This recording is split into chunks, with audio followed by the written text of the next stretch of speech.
Welcome to episode 3 of the Shi No Numa tutorial series. This episode is about how to camp the boxes during the setup. Our first box is the one in Doctor's quarters, or Doc Hut for short.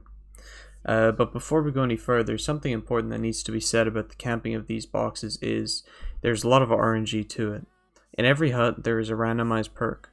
You of course do not know what this perk is until you open the hut to find out, and should you be so unlucky that you get a bad perk like QR in your first hut, your chances of living are immediately decreased as you are in an enclosed area with a very useless perk. That's not all.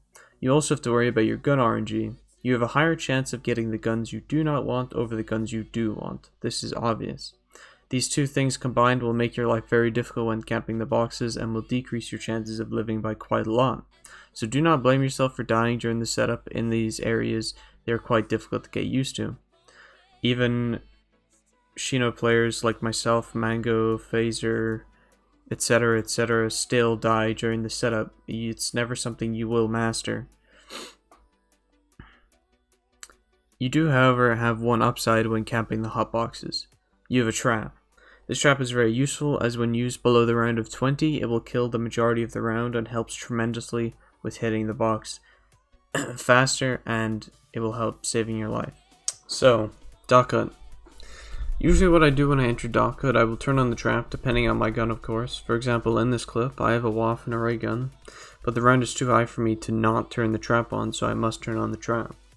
However, if it were a lower round with this setup, I would turn on the trap. So for example, if this was round 12 instead of round 22, I would just save the points and not waste my points on the trap, because I'd be able to get to the round.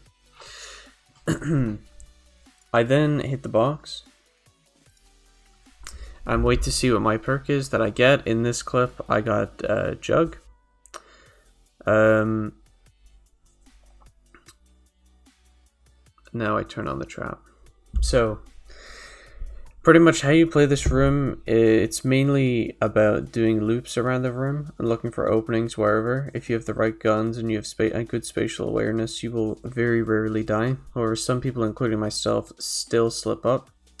If you do not have good weapons and are not confident of surviving in the hut, wait for the trap to turn off and run outside the room when you see the best opening. So as you see, I'm just doing loops around here, barricading the window. Because the trap is off, this is the way I'm going to play. So I pretty much just go around, do U shapes, do C's, and then do full circles, depending on what type of what amount of zombies come at me. And I just finish the round off with a ray gun. And then I hit the box. So pretty much whenever you're in here and you get an opening, you're gonna want to hit the box as much as possible, because you don't want to stay in the huts for too long. Pretty self-explanatory. But yeah, let's Doc Hut. Okay, so on to our next hut. We have storage room. Similarly to Doc Hut, when I enter storage, I immediately turn on the trap depending on my gun, hit the box, and wait to see what my perk is. So in this clip, I don't turn on the trap yet. I went for the box, and I wanted to see the perk. So the perk that I got was pretty good. It's the last perk. I knew a perk was coming in this scenario, and then I decided to hit the trap. Even with a full setup, it's highly recommended that you use the trap as much as possible in the huts, especially in this hut, because storage room is infamous in being extremely just deadly. It's a very deadly place. There's very little space. There's so many fucking corners in this place. It's ridiculous. There's 2 back windows which destroy you. So it's very important that you utilize the trap as much as you possibly can. And the rounds go extremely fast when you do. So as you can see, round is over.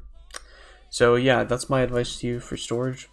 I recommend that you use the trap as much as possible and hold up 2 back windows, and when you get pushed back, just do a few loops.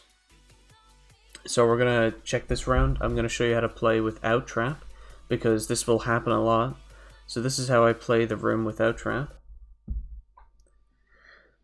As you can see, I'm constantly going back and forth trying to cover the back windows because I don't want them to breach. If they breach, the room is compromised. I'll most likely exit the room if they're breached. But since I'm experienced, I know how to prevent myself from. I know how to stay in the room if the back windows are breached. As you can see, 2 back windows are breached here. So usually when they're breached, you hug this area a lot more. You just keep boarding the window. You keep going back and forth. Same routine. As you can see, a little inconsistency there. Sometimes you can get stuck. If you get stuck, just do a cutback and shoot the wall and hope to God you don't die. That's all you can do in that situation. I hit the nuke, and then the box. So, yeah, the first 2 huts are definitely slower to hit the box. The fastest hut to hit the box in is the next hut we're going on to, the calm hut. But yeah, that's storage. Okay, so on to our next hut. We have comm room. Similarly to the 2 aforementioned huts, when I enter comms, depending on my gun, I immediately turn on the trap, hit the box, and wait to see my perk is.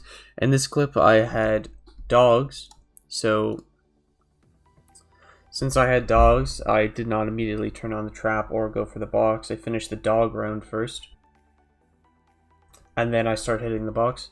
Now, what I said in the last clip, where it's easier to hit the box here, I'll show you exactly why it is easier to hit the box in comm room. You just have so much space. There's quite literally so much space. You have 2 rooms which have so much space in them. The box room has a lot of space, which is very important.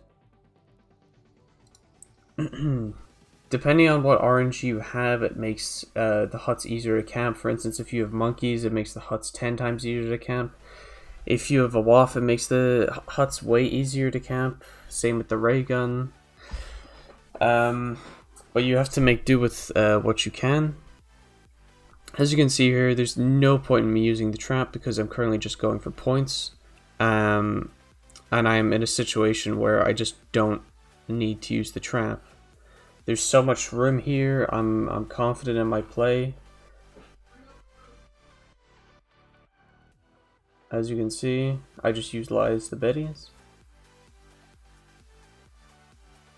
And then I hit the box. And that's the round. So yeah,